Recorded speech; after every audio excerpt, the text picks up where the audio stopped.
उमरगा शहरातील triple seat विना licence कर्णकर्कश silencer आणि बेदरकार वाहन चालकांचा मुद्दा एनटीव्हीने मांडला होता। या बातमीची पोलिसांनी दखल घेत कारवाईला सुरुवात केली आहे।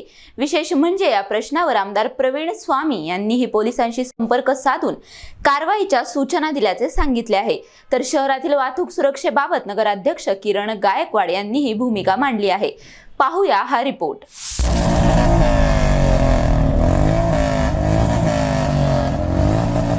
ज्यांना वाटत होतं आपल्याला कोणीच थांबवू शकत नाही, त्यांच्यावर अखेर कारवाई सुरू। ट्रिपल सीट कर्णकर्कश सायलेन्सर आणि सुसाट बेलगाम दुचाकीवर आता बसणार लगाम। एनटीव्हीने प्रश्न मांडला आणि उमरग्यात परिवर्तनाची पहिली पायरी सुरू। नमस्कार, मी सचिन। उमरगा शहरातील रस्त्यांवर ट्रिपल सीट विना लायसन्स वाहन चालक कर्णकर्कश सायलेन्सर आणि बेदरकार वेगाचा मुद्दा एनटीव्हीने उपस्थित केला आणि त्यानंतर उमरगा पोलिसांनी वाहतूक नियम मोडणाऱ्यांवर कडक कारवाईला सुरुवात केल्याचे दिसून येत आहे। वाहने थांबवून कागदपत्रांची तपासणी, ट्रिपल सीट आणि नियमभंग करणाऱ्यांवर दंडात्मक कारवाई। पोलिसांच्या या मोहिमेमुळे नियम मोडणाऱ्यांना चांगलाच धाक बसला आहे। दरम्यान या प्रकरणाची दखल घेत आमदार प्रवीण स्वामी यांनीही पोलिसांशी संपर्क साधला। कारवाई करण्यासाठी पोलिसांना सूचना दिल्या आहेत अशी माहिती त्यांनी एनटीव्हीला दिली। एकूणच सर, हा सत्र जे कारवाईचं सत्र आहे ते एका दिवसापुरतं राहणार आहे का सत्र सुरू राहणार आहे, काय सांगाल? नाही, आम्ही रेग्युलर बेसिसवर केसेस करतो, असं विशेष अभियान म्हणून नाही। आणि दर महिन्याला आम्ही जवळपास 600च्या वर केसेस करतो वेगवेगळ्या हेडखाली। कर्णकर्कश असा सायलेन्सर, हो, ते सुद्धा आम्ही आता काल रात्री आम्ही जवळपास 2 बुलेटवरती कारवाई केली। 2 बुलेटचे आम्ही सायलेन्सर काढून त्या ठिकाणी जे कंपनीने दिले ते लावण्यासाठी त्यांना भाग पाडलं। तर आमची ही कारवाई सतत चालू असते।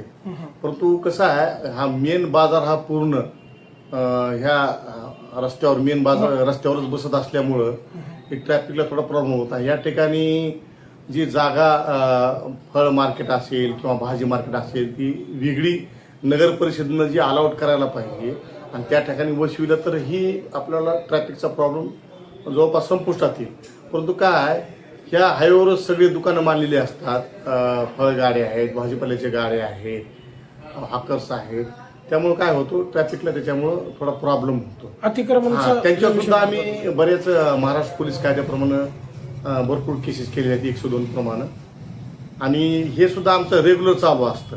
कधी कधी आम्ही विशेष अभियान म्हणून मेन रोडवर नाकाबंदी करून, जसं हे फटाक्यावाले सायलेन्सर किंवा जे आधुनिक म्हणजे पद्धतीनं म्हणजे मॉडिफाय केलेले सायलेन्सर, यांच्यावर आम्ही कारवाई करत असतो।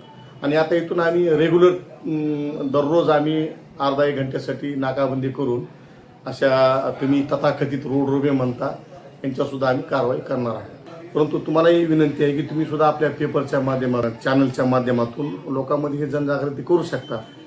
तर प्रत्येक व्यक्तीचं कर्तव्य आहे की आपल्यामुळं दुसऱ्याला त्रास नाही व्हायला पाहिजे। हे प्रत्येकाचं एक मूलभूत कर्तव्य आहे, त्यांनी ते पाळायला पाहिजे। आणि आपण पण पोलीस खात्याच्या मार्फत, आपल्या मीडियाच्या मार्फत त्यांना आवाहन करायला पाहिजे। आणि मी आवाहन करतो आपल्या माध्यमातून की सर्वांनी मेन रोडवर किंवा शहरातून वाहन चालवत असताना ट्रॅफिकच्या नियमाचं पालन करायला पाहिजे। सर, माझ्या म्हणजे एनटीव्हीच्या निदर्शनास असं आलेलं आहे, बऱ्याच ठिकाणी जे महत्वाचे काही चौक आहेत जिथं स्पीड ब्रेकरची अत्यंत आवश्यकता आहे त्या ठिकाणी स्पीड ब्रेकर नाही आहेत सर, हे तुम्हाला पाहिलं असेल तर। तर ते त्यासाठी आम्ही इथल्या लोकप्रतिनिधींना, स्थानिक लोकप्रतिनिधी आहेत किंवा नगर परिषद आहे, यांना आम्ही कळवलेलं आहे। आम्ही आज पण आपले माननीय आमदार साहेब यांना सांगितलेलं आहे की आपण आपल्या माध्यमातून याचा पाठपुरावा करून शहरामध्ये आवश्यक त्या ठिकाणी जिथं अप्रोचिंग रोड आहेत अशा ठिकाणी दोन्ही म्हणजे जाण्याच्या मार्गावर स्पीड ब्रेकर बसवायला पाहिजे असं त्यांना मी सांगितलेलं आहे। आणि त्यांनी पॉझिटिव्हली सांगितलं की याच्यामध्ये आपण काहीतरी करू. मात्र केवळ दंडात्मक कारवाई करून प्रश्न सुटणार नाही. शहरातील काही ठिकाणी स्पीड ब्रेकरची झालेली दुरवस्था आणि वाहतुकीच्या इतर समस्यांवरही कायमस्वरूपी उपाययोजना होणे गरजेचे आहे. याबाबत नगराध्यक्ष किरण गायकवाड यांनीही नगर परिषद स्तरावर आवश्यक उपाययोजना करण्याची भूमिका मांडली आहे. शहरातील नागरिकांच्या सुरक्षिततेचा प्रश्न अत्यंत महत्त्वाचा आहे. NTVने हा विषय निदर्शनास आणून दिल्यानंतर पोलिसांकडून वाहतूक नियम मोडणाऱ्यांवर कारवाई सुरू झाली आहे. नगर परिषदेकडूनही शहरातील ज्या ठिकाणी स्पीड ब्रेकरची दुरवस्था झाली आहे त्या ठिकाणांची पाहणी करून आवश्यक दुरुस्ती केली जाईल. ट्रिपल सीट, बेदरकार वेग किंवा कर्णकर्कश सायलेन्सर यावर पोलिसांनी कठोर कारवाई करावी. यासाठी नगर परिषद प्रशासन पोलिसांशी समन्वय ठेवेल. नागरिकांच्या सुरक्षिततेशी कोणतीही तडजोड केली जाणार नाही. उमरगा शहरातील वाहतूक अधिक सुरक्षित आणि शिस्तबद्ध करण्यासाठी आवश्यक त्या उपाययोजना केल्या जातील. कारवाई ही केवळ आजची न राहता उमरगा शहरातील वाहतूक शिस्त कायमस्वरूपी सुधारण्यासाठी आमचा प्रयत्न राहील. यासाठी सर्वांनी सहकार्य करावे. NTVने उपस्थित केलेल्या प्रश्नानंतर पोलिसांची कारवाई सुरू झाली आहे.